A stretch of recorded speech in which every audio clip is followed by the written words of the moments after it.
later on in the evening, but Tony Greig reported that the pitch itself might allow some movement off the seam for the pace bowlers, and that the spinners, Peter Taylor, Greg Matthews and John Embury, should be able to turn the ball, and he thought that often it might be turned quite sharply. The changes in the teams, the Australians have brought in Dirk Wellham to their 11, and Bruce Reid has been made 12th man, and the England side is exactly the same as the one triumphant at the MCG the other day. Mike Gatting won the toss and decided to bat, and that was despite the thought of the possibility of rain later in the evening, which would suit the Australians if they happen to be batting last. The playing conditions quite often assist the team batting second. We pick it up now in the third over. 7 runs are on the board, no loss for the England side so far. Davis is the bowler.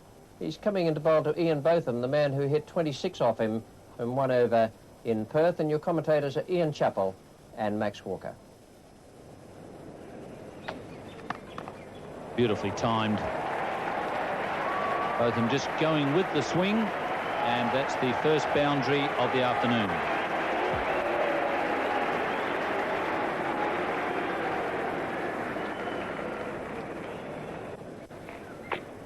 Brute strength, a lot of bottom hand. At the same time, he was very watchful of his placement.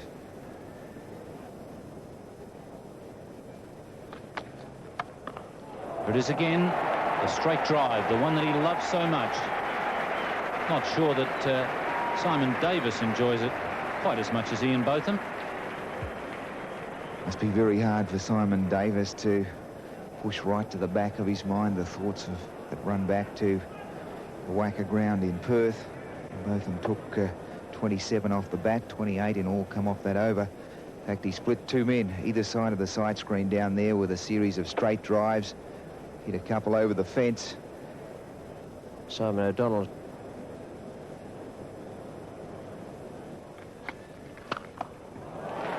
Beautifully hit. Well, that wasn't a bad delivery, but it was treated like one by Ian Botham. I'm not too sure that the Botham bubble is about to burst here at the SCG. That looks ominous. Power and timing in that shot, just a matter of putting down the glasses. One raced away past point. No chance for the infielders whatsoever. And no risk at all in that shot. Kept it on the ground.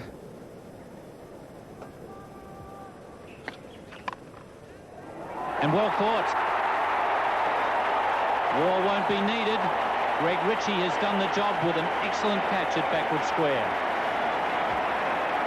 Well, what a brilliant catch. Ritchie just tucked away behind the square leg umpire. O'Donnell pitching a round leg stump. And it's Simon O'Donnell again. Yes, he's been a great contributor to the Australian attack. This is the way Botham goes. So often has he been hit on the pad there today. A sharp catch, ankle high. And O'Donnell says, you beauty. Ritchie says yes in this sudden death playoff here at the SCG. Still, Botham did some damage. It was a short stay. 31 deliveries, 25 runs. England won for 36. Bit of normality now as far as batting is concerned. It's the old firm of Athey and Broad who did the opening in the Test series. England won for 36. Botham is the man back in the pavilion. And a brilliant catch by Greg Ritchie sent him back to the pavilion. I bet there was some relief out there when they saw that go safely into Greg Ritchie's hands. This is Stephen Waugh's second over.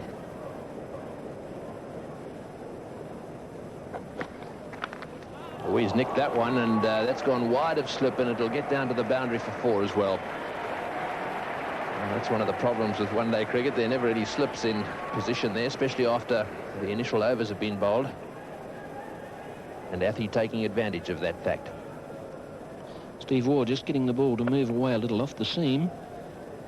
And Athey on that occasion getting the outside edge. The third man being too fine to cut the ball off.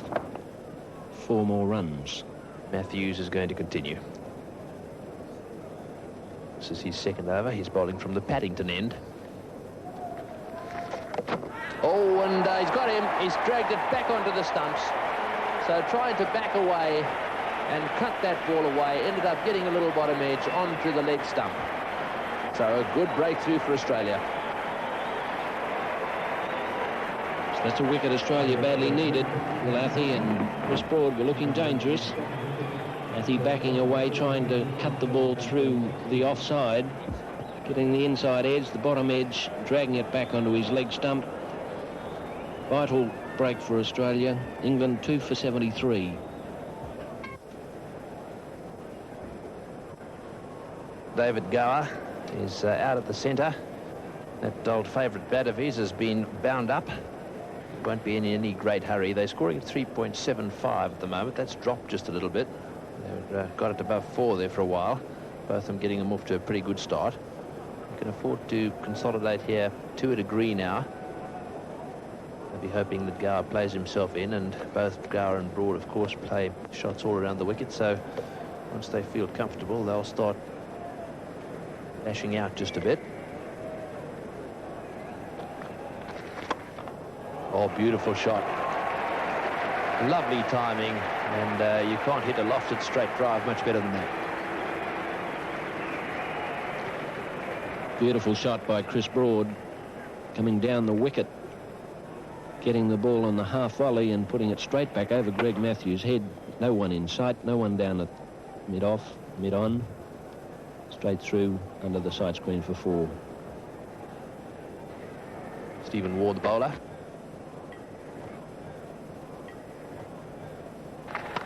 Oh, he's hit that, and it just wide of Peter Taylor at square leg. Once again, very close to the fieldsman on that pull shot. But he does latch onto it quickly. When he hits it well, it does fly. It looks as if he may have got a little nick on this one. Just touched the fingertips as he went up. He wasn't able to latch onto it. Peter Taylor, the right arm off spinner, the sensation of the summer for the Australians with the ball, comes in to join Matthews. An all-spin attack now. Gower this time out. Yes, doesn't find the gap. Driving on the up, didn't clear Dirk Wellham, and once again Peter Taylor playing a key role for Australia. Picks up the valuable wicket of the brilliant David Gower. So often we see in the one-day game batsmen try to hit through the line of the ball. Difficult when we let a little bit of spin there. In fact, quite a deal of spin. That caused the problem.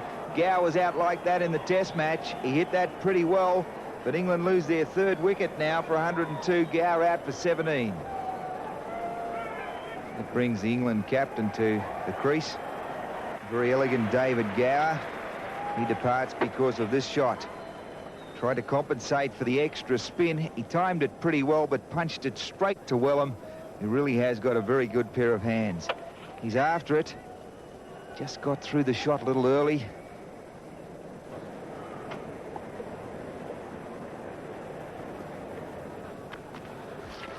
That's a good shot. It's beautifully timed. The last ball bounces, crash into the fence, backward square. That's Broad's 50. The Union Jacks flying high. He acknowledges the crowd, but he knows in his own heart the job's not over yet. 50 runs. He'd like to turn that one into 100. He's got a thirst for centuries now. There's a catch. Brilliant catch. Matthews the bowler. Chris Broad not getting to the pitch, and Simon O'Donnell takes the beauty. The 32nd over stage, a vital wicket for Australia. Well, great catches win matches, and there's no doubt about it. This was very sharp, sweetly hit, just what the doctor orders, and the crowd went wide. Let's watch it again. Smash straight to mid-wicket. O'Donnell a long way across on his left, 2 hands, and Matthews ecstatic. You beauty. So what a blow. Broad, Rock of Gibraltar.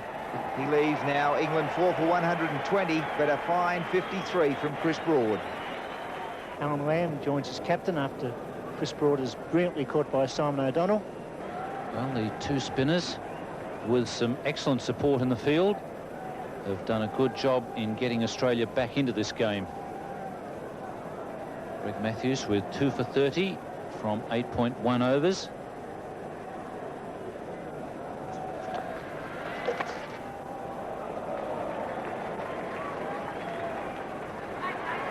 And change of mind there from Alan Lamb, and a good piece of work. Stephen Waugh's throw right next to the stumps, and the double breakthrough for Australia. It was a great breakthrough. I wouldn't mark Gatting down as being the happiest man on the ground for two reasons. One, that he's been given out, and the second, that I just had the impression he wasn't completely happy with the decision. He seemed to be standing there with what he thought was his bat in the crease. There goes the turn. One of the things to watch with that run out is whether or not Gatting slides his bat or whether he just tries to pop it over the crease.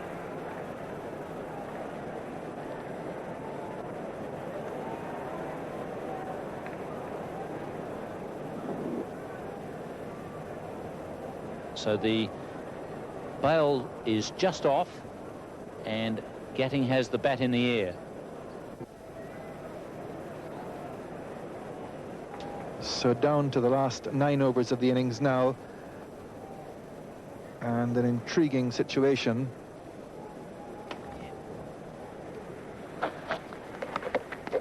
That's gone. Touched it to the keeper. Tried just to run it down to third man, an important wicket, because John Emburey can be very effective with those lofted hits of his late in the innings. Yes, well, he opened the face of the bat there, and that was almost off the meat of the bat. He normally plays that shot very well. Played it a little fine this time, and that is a very useful wicket to Australia. Emburey out, and England now 6 for 143. Emburey made 6 of 24 balls, and the wicketkeeper who made the catch was Tim Zura. So there's Philip de Freitas, who has come in to replace John Emburey, and Emburey going at a vital stage.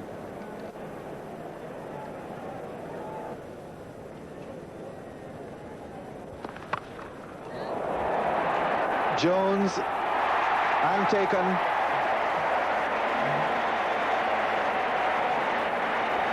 Initially misjudged it, but then it came straight into his lap, and a dangerous customer, Philip de Freitas, dispatched by Australia. Yes, well, Jones was down there in front of the Pat Hill stand, and that one was hit straight to him. Lofted in the air, down towards the square leg boundary. He didn't have to move. Simply came in a yard or two, and no trouble at all. So Jones taking the catch. Philip de Freitas would be a bit disappointed with that. He is out for 1. Taylor doing the damage, and England now 7 down for 146. New batsman is Neil Foster. And there's Jones down there. He did initially misjudge it in that he moved in a little bit as the ball was in the air, and then doffing his cap and kissing the ball there. That's down the ground, over the top, 2 bounces into the fence for 4. So Lamb beginning to get a bit aggressive, much to the delight of 1 or 2 who have taken a sickie to watch the afternoon's play. That's his first boundary.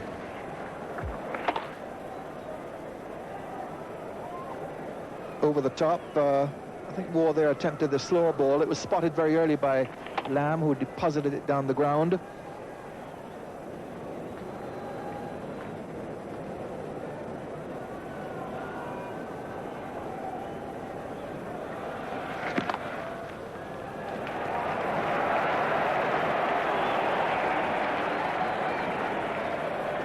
They'll look for 3 and get it in the end, although the return coming to the bowler's end found that Lamb was a little bit slow. 3 runs nevertheless, and England's rate beginning just to pick up.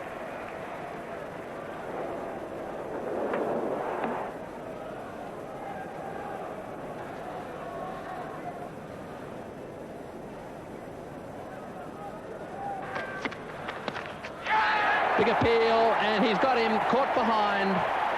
That is a good delivery from Simon O'Donnell. It was a little bit too close to the right-hander for him to go for the cut shot. However, he did, and he got a thick edge, and no mistake from the wicketkeeper Tim Zura.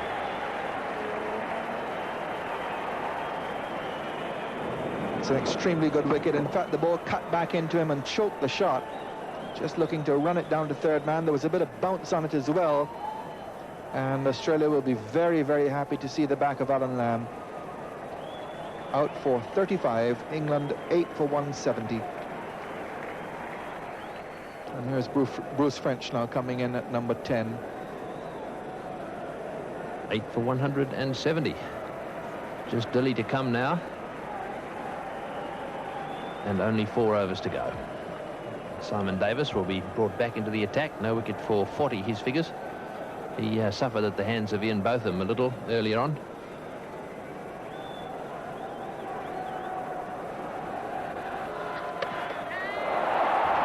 That's up, and waiting for it to take the catch down there is Peter Taylor. He hasn't missed much since he's come into this Australian team. Very safe pair of hands. And Neil Foster goes as England continue to struggle.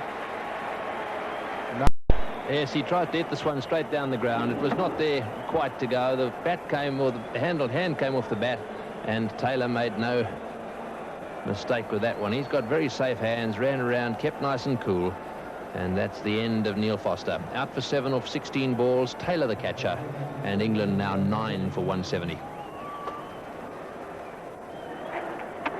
And that was Foster's dismissal. One hand coming off the handle, and watch Taylor nice and cool, running around, keeping his eye on that ball and catching it perfectly. Watch the bottom hand here. Off the handle it goes, and I think he realizes at that point that he's gone.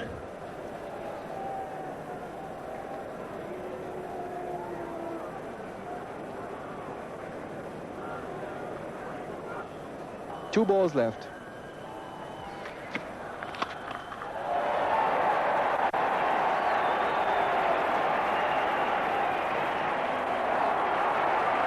Come back for the third here.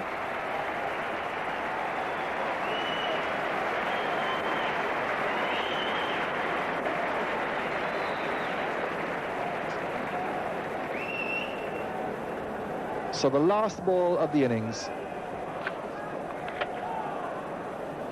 Mike Gatting winning the toss and batting here, and not getting nearly as many as I'm sure he would have liked or expected.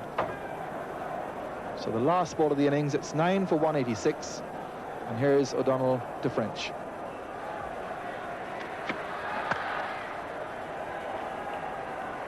So just the single off the last ball. England finished 9 for 187 from their 50 overs.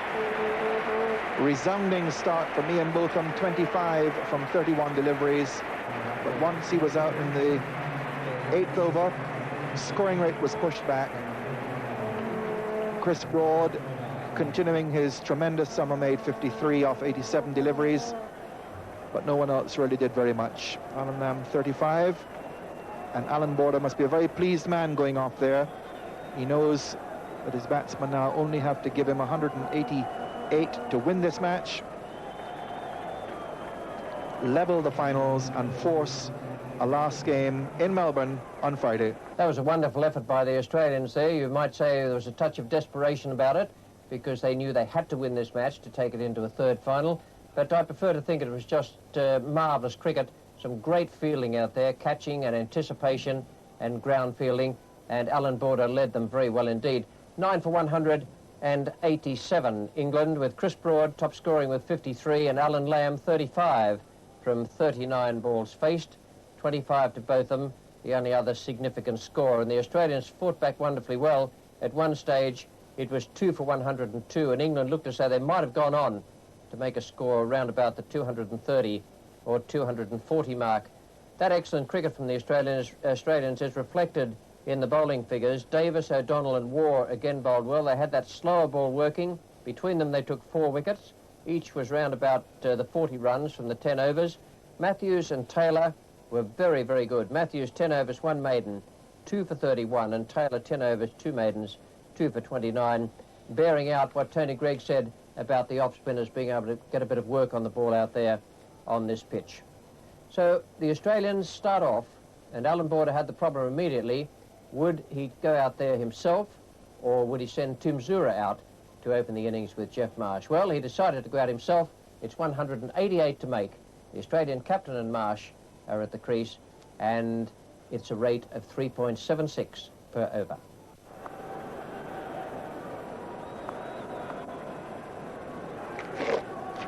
Oh, good delivery.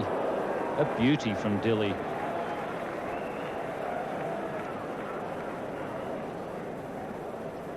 Dilley really has bowled very well out here this summer. He's failing to get the outside edge of Alan Border's bat.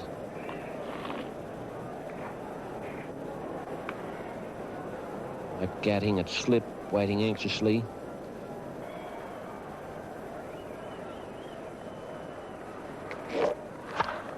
Excellent shot.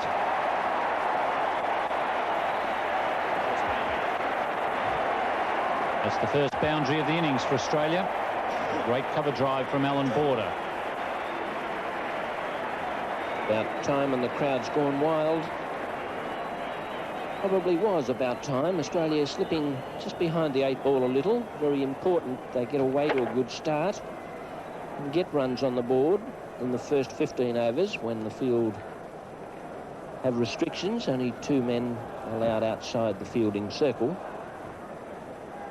Foster, the bowler.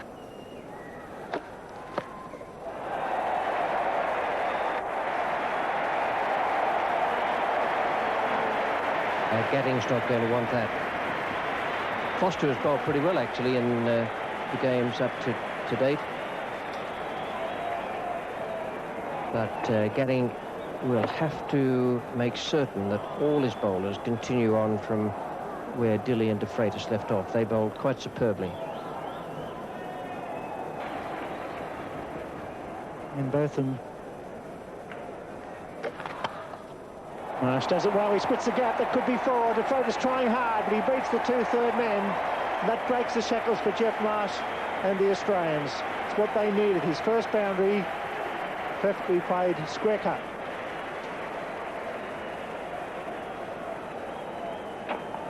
Short and wide, that's exactly the thing Botham has been making certain he doesn't give either of these batsmen. Neither Lamb nor De Freitas had any chance there. It's a situation, so Australia now closing on England. That was when Botham was dismissed for 25 off 31 deliveries. And on England struggled where Australia should push on with wickets in hand.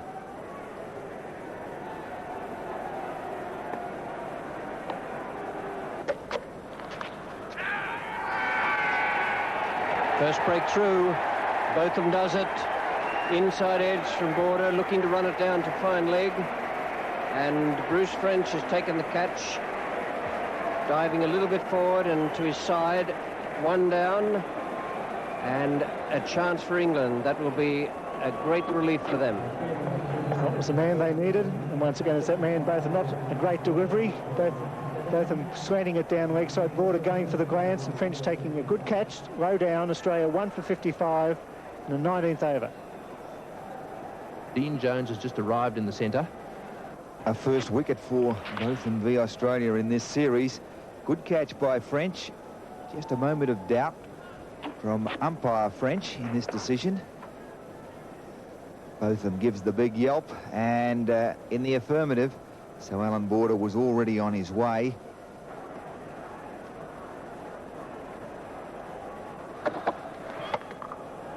Played.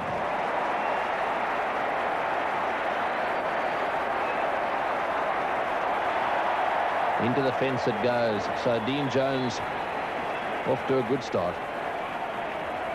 Well, Dean Jones could almost feel like he owns this ground. He's a Victorian. He scored a century here in the McDonald's Cup match up here. First innings of the summer. He scored a big 100 in the Test match. And what a way to start here tonight with a boundary like that. Yes, Australia will want to get that graph over the top of England should it rain, because at the end of the day, if it does rain, the positions on that graph will in fact decide who will win. Anyhow, they're behind at the moment, but they've got some wickets in hand. Oh, big appeal, has got to be close. He's got him, LBW, that was plumb. Botham has cracked it again. He has taken Border's wicket, and now he has got rid of Marsh. Well, that was bang on target, and it looked to me as if he actually played it from the crease. What an amazing cricketer this man, Botham. Giant powerhouse Englishman. He's been dormant for so long this summer. Magnificent display with the bat at the MCG, and he's doing it with the ball here at the SCG. He gets the send-off, the cheerio for Jeff Marsh. A sedate, tight innings of 28 from 64 deliveries, but Australia have lost 2 wickets for 70 in the 23rd. Greg Ritchie has now arrived at the centre. Dean Jones has the strike. It's in the air. What a catch! Unbelievable! Caught and bowled by Embry to get rid of the real danger man. What a magnificent catch that was. Dean Jones was driving. He didn't quite middle it. Embry went full length to his left, and he's taken the catch that could win England the Benson and Hedges World Series Cup. Well, that might be Norman at Southampton, but that is a great catch. We've seen some magnificent caught and bowls, and they don't come any better than that. On the left hand, he's a right-hander, and what a blinder. He's taken them in the outfield at long on. He's taken them in the gully, and off his own bowling, he's dismissed the chance of a lifetime. Dean Jones out for 13. Australia 3 for 72. Willem is the new batsman. That was the catch. Oh, you'll remember that for a while. What a catch it was. Embry again. Well bowled, beaten. And both of them limping away down towards the boundary there. Decides to give in. He really has a problem.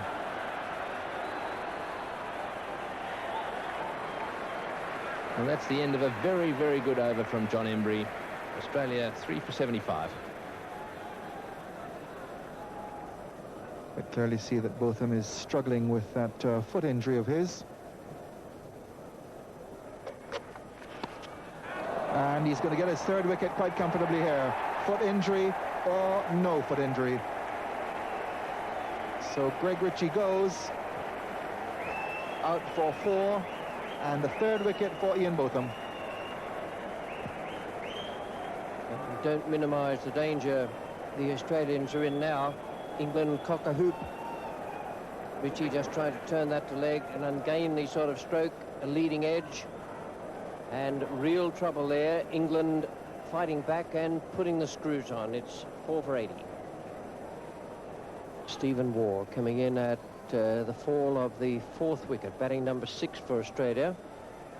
Ritchie getting himself into all sorts of a tangle with the shot, trying to work on the leg side. Body position wrong, back position wrong, and the only thing that was right was for England.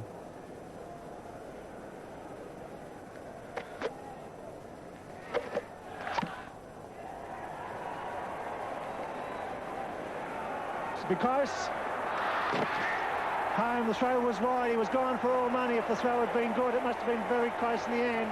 But French had to go and then lean forward to remove the bails, and Wellham survives. Well, they do decide on 2 then this time, and it is one of the fielders with one of the better arms, Gladstone Small. The throw just a little wide, and well, there we are. Umpires have done a pretty good job this season. As Foster comes in to bowl his 9th over.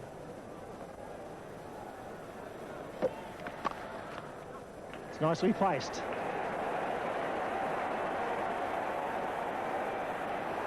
Going for the 3rd, and well run. A brilliant piece of running. Chris Broad not going for the hard ball. Excellent running. Australia not forcing the ball through to the boundary, have to make sure that they get every run available. And running 3 here is very good running indeed. Ball hitting Dirk Wellham on the foot as it came back. Foster. It's clipped away nicely. Mike Gadding's going hard. It's racing out towards the mid-wicket boundary. He picks it up. They're through for 2. They're coming back to the 3rd. The throw's wide. That's excellent running. So all of a sudden the run rate lifted as Foster strays down leg side.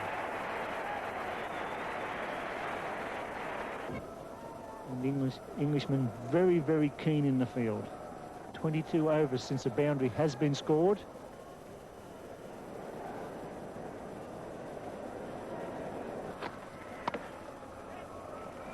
Third man, Foster, was slow to move. They're coming. Got to be close. He's out. Yes. Good return. I thought Waugh had it covered. He doesn't want to go, but is judged run out by umpire Dick French. Foster took a while to get rid of the ball, and it looked like as if Waugh was going to make it, but he must have been just short. The English flag's flying. Steve Waugh not too impressed, but it was always going to be close. The moment they decided to come back for two. Brilliant return.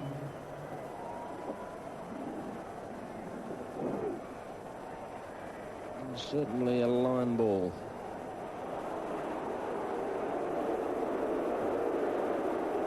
Australia now 5 for 124. Simon O'Donnell comes out to a rowdy reception because the crowd a little bit aggro after that run out. Replay showed it was very, very close.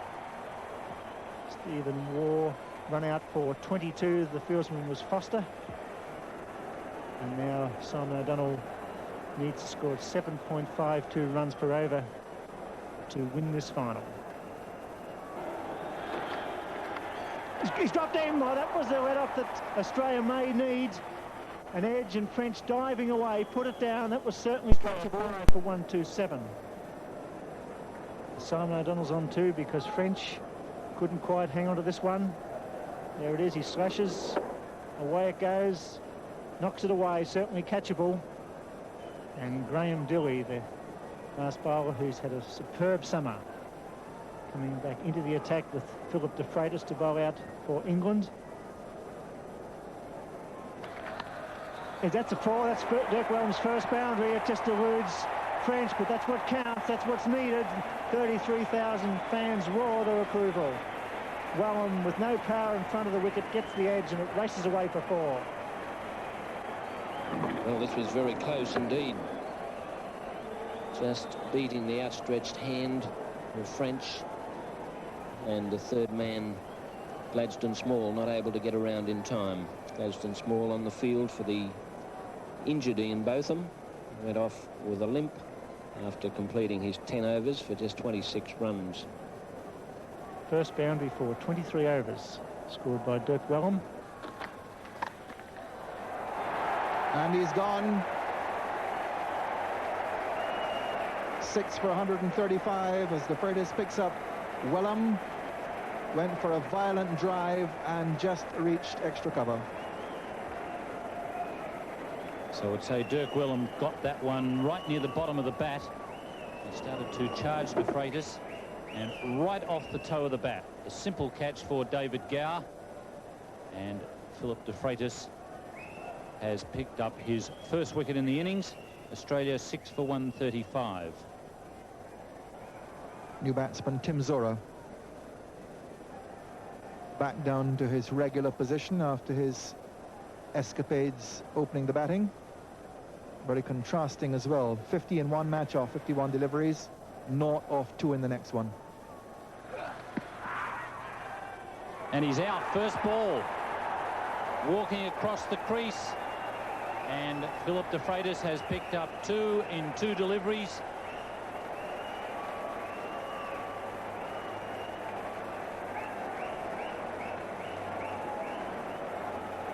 And deserving wickets for Philip de Freitas. He really has bowled well, and England's summer, those players out there know, coming towards an end.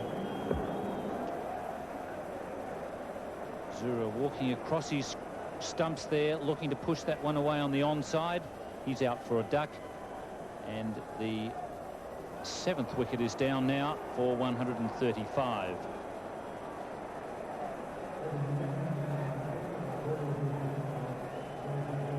Greg Matthews, the new batsman, 7 for 135. Philip de Freitas, who has had such an outstanding first tour for England, on a hat-trick, having taken 2 wickets with the last 2 balls of his previous over.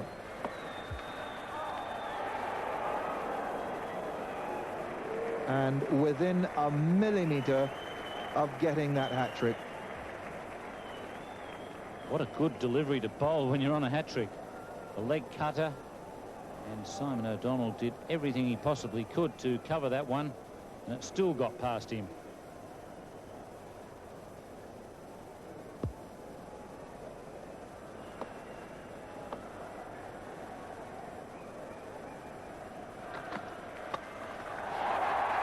Tremendous hit. That's 6.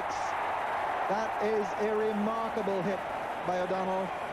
We've seen him clout the ball down the ground off Malcolm Marshall early in the season at the MCG, and now he's taken on De Freitas and landed it several rows back. That was a good hit because the ball was not a half volley at all. In fact, it was probably a couple of metres short of Simon O'Donnell, who had charged the bowler, and he finished up playing it like a baseballer. 38 off 20.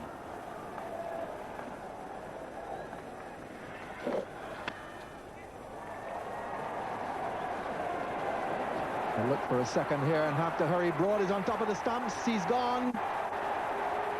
Lovely return from Gladstone Small, and Broad taking the position which the keeper would normally take because French went after it, and Matthews is gone. Australia almost gone. It's a suicidal second taken there by Greg Matthews, when really it needed Simon O'Donnell to be on strike. He just sacrificed his wicket, something that Australia really haven't got many of. They are now 8 for 151. So Peter Taylor comes in at 8 for 151, requiring 188 to win the match. And this is now the 48th over of the innings. And that's another one. When he hits it, it certainly stays hit. That's a stroke of which Viv Richards or Ian Botham would have been proud. Absolutely straight back overhead for a great 6.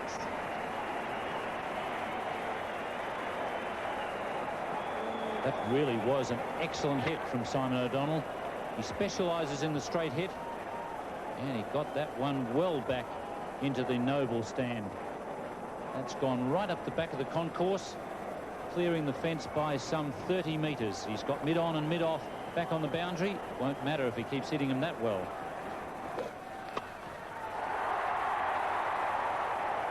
Well, that one didn't quite reach, but 4 will do.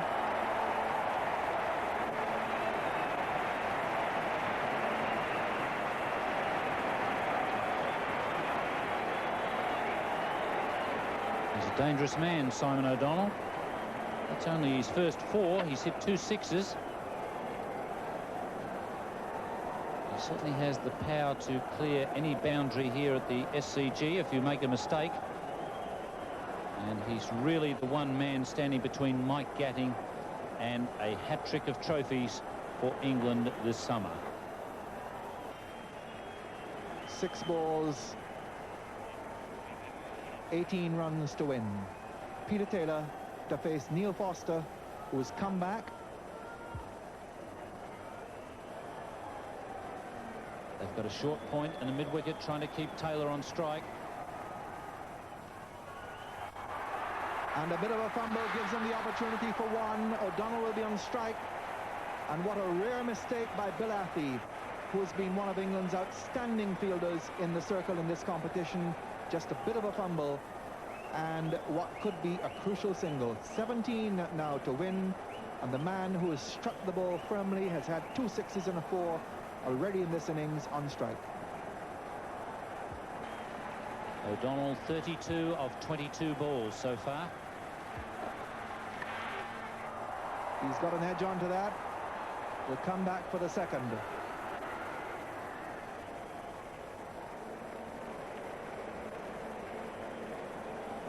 $15 needed off 4 deliveries. He wants a couple of sixes here. 4 consecutive 4s will do it, of course.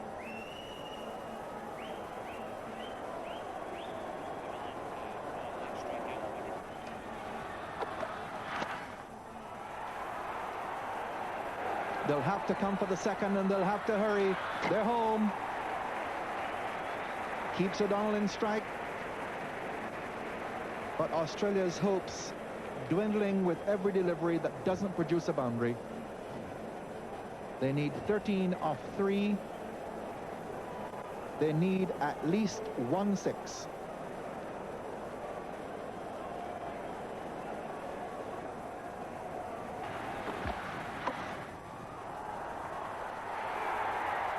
And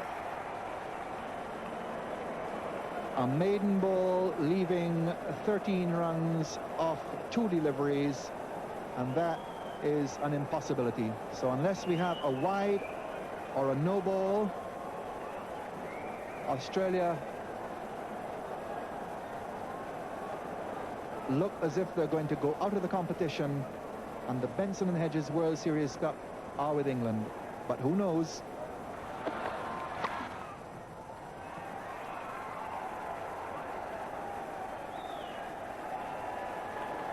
So the last ball comes around with 11 runs needed.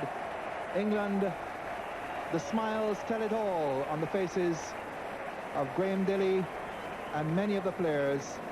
Tremendous season for them. Resurrected from the depths of defeat against the West Indies last year in the Caribbean. 5-0 they were beaten in the Test series there.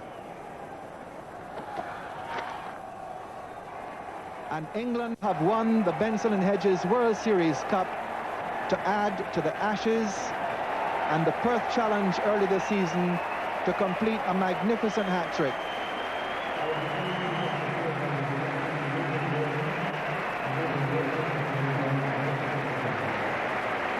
"5-0 losers to the West Indies in the Caribbean last year, beaten at home by both India and New Zealand, and now not only winners of the Ashes and the Perth Challenge, champions also of the Benson and Hedges World Series Cup for the first time, $32,000, but more than that, satisfaction and pride as England leave the field for the last time in this tremendous season for them here in Australia."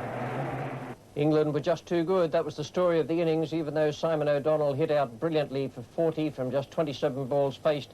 The best they could do was 8 for 179, with England winning by 8 runs at 8 minutes past 10, and at the same time taking the Benson Hedges World Series Cup. 30 to Wellham and the 40 to O'Donnell, and up the top the partnership between Marsh and Border, 55, and they put that on in 116 balls. The bowling figures give a good indication of the way England played. There was tremendous pressure out there. I thought it was a magnificent performance from Gatting and his men. Dilley, 34 from 10 overs, De Freitas 34 and 2 wickets. Both of them 3 for 26 in 10 overs and 1 maiden. That was a super effort.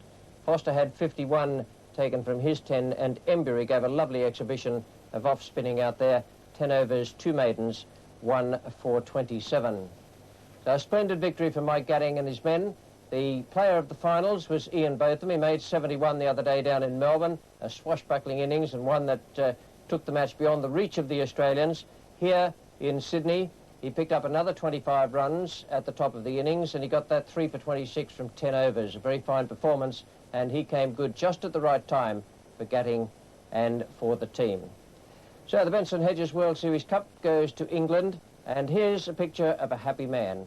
The Ashes retained, the series won, the challenge won in Perth, and now the Benson Hedges World Series Cup. So he should be smiling. It's been a terrific performance from Mike Gatting and his team. They've played very good cricket all the way through, and they've been wonderful winners. For the moment, from the Sydney Cricket Ground at the end of the Benson Hedges World Series Cup, on behalf of the commentary team, it's good night.